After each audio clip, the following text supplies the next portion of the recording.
Bonjour tout le monde, c'est le DM à cravate et aujourd'hui, on fait notre bilan rôlistique pour 2024.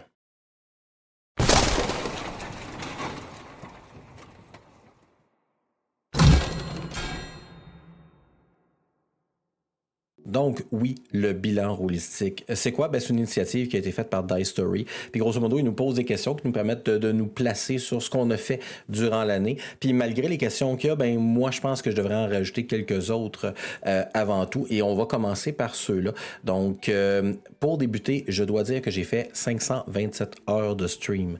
Quand je dis 527 heures de stream, c'est pas toutes des parties de jeux de rôle. Il y a eu du jeu vidéo que j'ai fait avec mes enfants, que j'ai fait seul quand j'ai commencé à Hogwarts Legacy.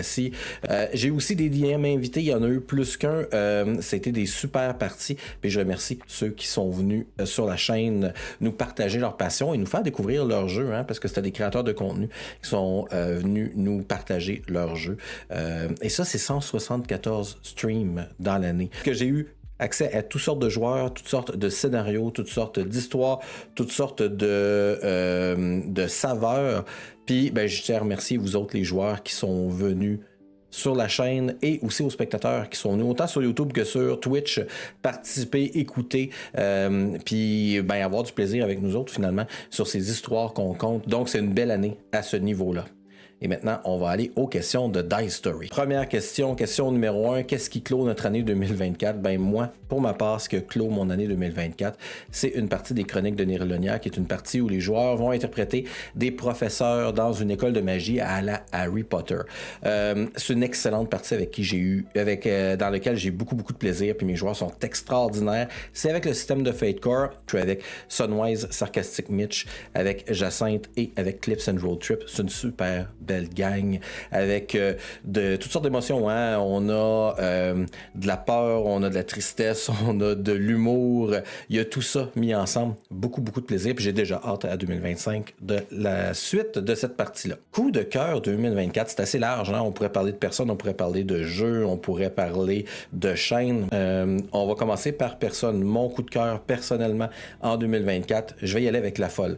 Andréane, c'est un coup de cœur pour plusieurs raisons. C'est un coup de cœur parce qu'elle a accepté de venir dans une de mes parties, puis j'ai beaucoup de plaisir avec son imaginaire, puis sa façon de voir comment elle va jouer, mais comment aussi la partie va avancer avec son personnage puis ses idées. Puis c'est une joueuse qui est très généreuse, elle ne pense pas juste à elle, elle pense vraiment à l'histoire en premier. Puis ça, je trouve que c'est vraiment cool. Puis en même temps, c'est une artiste magnifique, là. J'ai deux de ses œuvres ici et là. Et là. Bon, c'est pas facile, là, je suis comme inversé, mais les deux qui sont en haut ici, ce sont des œuvres qu'elle a fait. Une, que c'est différentes créatures classiques de Donjons et Dragons, et l'autre, ce sont des oreilles de race fantastique.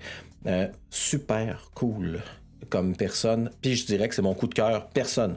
Coup de cœur jeu de rôle, ben je vais y aller encore une fois avec Gene Dusk. Si on se rappelle, là, une des premières parties qu'il y a eu en 2024, c'est lorsqu'on a joué à Gene Dusk, puis j'ai eu beaucoup de plaisir. C'est un excellent livre, c'est un excellent jeu. On a eu beaucoup de fun, c'était très dynamique au niveau de la partie. Ça va être à refaire. Il va falloir que je refasse une autre partie de Gene Dusk éventuellement. Personnalité du JDR à mettre en avant, et ça aussi c'est très large.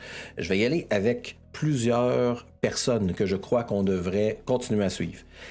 Une incontournable, à mon avis, c'est Cactus Fée. Hein, on s'entend Cactus Fée, elle a pris YouTube par les cornes en 2024. Puis elle a des concepts très le fun. J'adore son journal d'une DM débutante. C'est vraiment le fun de voir. Ça fait tellement longtemps que je suis maître de jeu qu'il y a des questions des fois que je me pose pas, puis je les vois se poser, puis je suis comme, ah ouais, à cette époque-là, je me disais ça aussi. C'est vraiment cool d'avoir quelqu'un qui verbalise des questions que la plupart des maîtres de jeu ont. Mais c'est surtout les voix du jeu que je trouve particulièrement important. Les voix du jeu, là, c'est un endroit où elle prend du temps de parler avec une créatrice ou une rôliste, puis elle pose des questions, autant des questions personnelles que des questions sur la vie en général. Puis je ne sais pas si vous avez écouté ce segment-là, mais il y a des gens complètement incroyables qui ont été présents. Puis quand je dis des gens incroyables, c'est des gens que moi je connais personnellement, pas juste des joueuses que je vois une fois de temps en temps, là, des gens avec qui j'ai entretenu plusieurs discussions dans toutes sortes de situations, puis j'ai appris à les découvrir avec ces questions-là. Donc, c'est vraiment cool. Puis c'est encore plus cool de voir des nouvelles personnes que je ne connais pas puis d'apprendre leur parcours. Mais lorsque c'est des gens que j'ai l'impression que je connais puis que j'apprends plein de trucs, grâce à ces questions-là, je trouve que c'est une coche au-dessus. Donc, félicitations, Cactus Fée, pour tout ce que tu fais. J'espère que tu vas continuer dans ce moment-là. Puis il y a plein d'autres créatrices de contenu qui n'ont pas nécessairement leur sellette ou qui n'ont pas nécessairement la sellette, pas leur sellette, ils l'ont. Puis des joueuses que c'est important de découvrir puis de voir comment eux approchent le jeu. Donc, chapeau pour l'idée, chapeau pour la réalisation, chapeau aussi pour les invités qui vont être très, très, très, très disponibles et très, très généreuses. Ensuite, il y a Balthazar. Excellent joueur, une excellente personne, puis j'aime beaucoup son contenu aussi sur YouTube. C'est très récent, hein? Il y a moins de contenu pour l'instant que d'autres, mais il a fait le RPG D, il a fait aussi son Juste Moi qui commence à nous parler de lui, mais il y a aussi les capsules avec Cactus Fée que j'ai parlé tout à l'heure, les capsules bière et JDR où on parle de tout en général dans le monde du jeu de rôle, mais aussi de leurs parties respectives. Donc, c'est le fun de voir les parties vues par les yeux de quelqu'un d'autre. Autant des parties dans lesquelles ils ont joué que dans des parties dans lesquelles moi, j'ai pas joué puis que je connais pas, puis j'apprends à découvrir cet univers-là, dont la fameuse partie de SOT que je m'en veux tous les jours de ne pas avoir joint cette partie-là. Parlant de ça, leur DM, c'est Med, puis Med, je dois dire que c'est toujours une excellente découverte, que ce soit avec La Mariée de Marbre Bleue, qui a été un de mes coups de cœur de partie où il y a eu une DM invitée, parce que c'est une partie d'horreur dans un style que je ne connaissais pas, mais aussi, elle a été dans ma partie de la chaise jaune, et j'ai adoré jouer avec. Elle n'est pas sur YouTube, elle n'est pas sur Twitch, mais quand elle est présente, elle prend toute la place. Puis elle a une voix vraiment particulière qui fait qu'on a le goût de l'écouter puis de vivre les moments qu'elle nous propose. Donc, ça va être mon 3e coup de cœur. Donc, la facette qui a changé au niveau de ma pratique du jeu de rôle, je dirais que j'ai eu beaucoup plus de parties cette année que je n'avais eu depuis que j'ai parti ma chaîne. On est à au moins 4 ou 5 parties par semaine, des parties différentes au niveau des joueurs, des parties différentes au niveau du contenu, des parties différentes au niveau du système aussi, parce que je me suis enligné un peu plus dans Donjons et Dragons 5e édition cette année. J'arrête pas de le dire, c'est par pression sociale, mais je réussis à avoir du plaisir parce que je l'adapte à mes besoins, puis je l'adapte à mes joueurs, puis ça c'est vraiment cool, puis j'ai une super belle distribution de joueurs dans mes différentes parties. Donc quand on parle de parties de Donjons et Dragons, on parle de Lance-Dragon, donc Lance-Dragon vert, Lance-Dragon éphéméride, qui était la partie originale qui a lancé tout ça, Ravenloft Red, mais aussi très récemment le Crépuscule des Immortels qui vient de commencer. C'est une super belle partie qui se passe dans un univers gréco-romain, là, dans l'Odyssée de Théros. Vraiment cool, j'ai du plaisir, mais aussi la partie de La Main d'Émeraude, qui est une partie qui est en présentiel dans un magasin de jeux de rôle. Il est à l'Imaginaire de Laval, pour pas le nommer.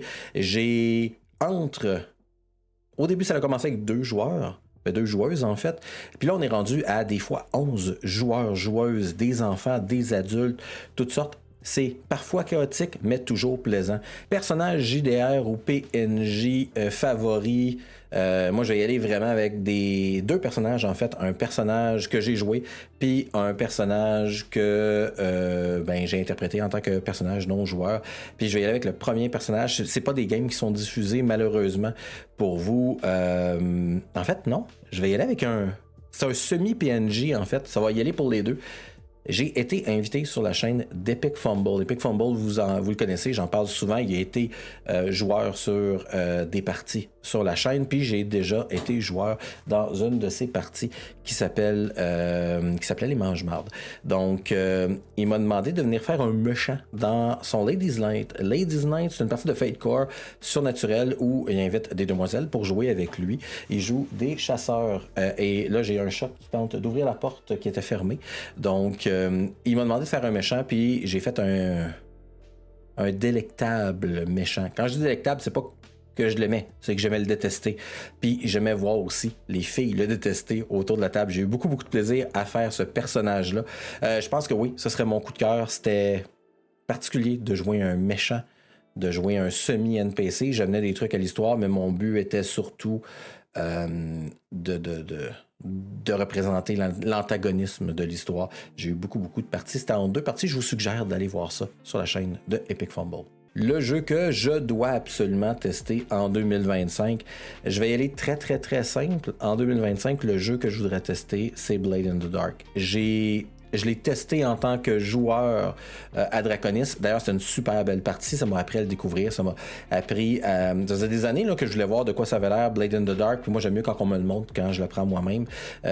Et c'est le jeu que je veux essayer en tant que maître de jeu. C'est lui qui tente de me déranger pendant que je fais mon vidéo.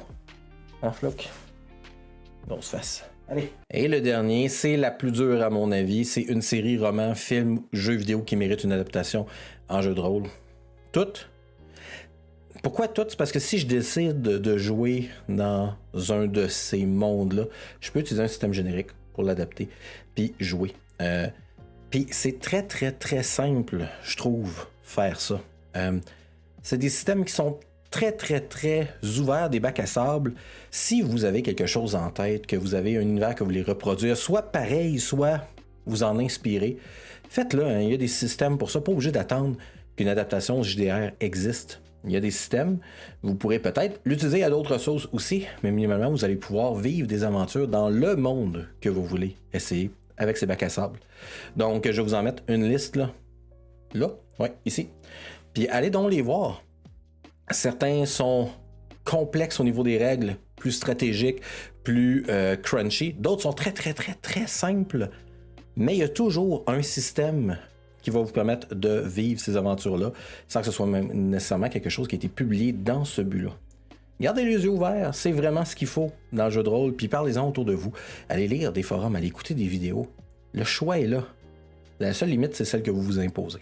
C'est tout. J'ai essayé de faire plus de vidéos YouTube cette année. Je l'ai dit l'année passée, j'ai pas eu le temps. Je vais essayer de le faire. Je vais essayer de trouver un moyen là, pour le faire plus simplement. Il y a plein de questions super cool de coups critiques qui sont posées. Il y a plein de questions qui sont posées dans des vidéos YouTube que j'écoute, que je me dis, il faut que je réponde à ça, puis je le fais pas. Faudrait que je le fasse. C'est un petit peu ma résolution pour 2025. On va essayer de le faire. Mais sinon, vous pourrez être sûr qu'il va toujours y avoir des parties de jeux de rôle sur Twitch pour 2025. Il y en a plein, des one-shots, mais aussi les campagnes régulières qui continuent. Donc, je vous souhaite une excellente année 2025 parce que 2024 termine aujourd'hui. Profitez-en. Soyez toujours sages. N'oubliez pas que je te DM comme les autres, c'est juste que moi, je porte une cravate. Bye.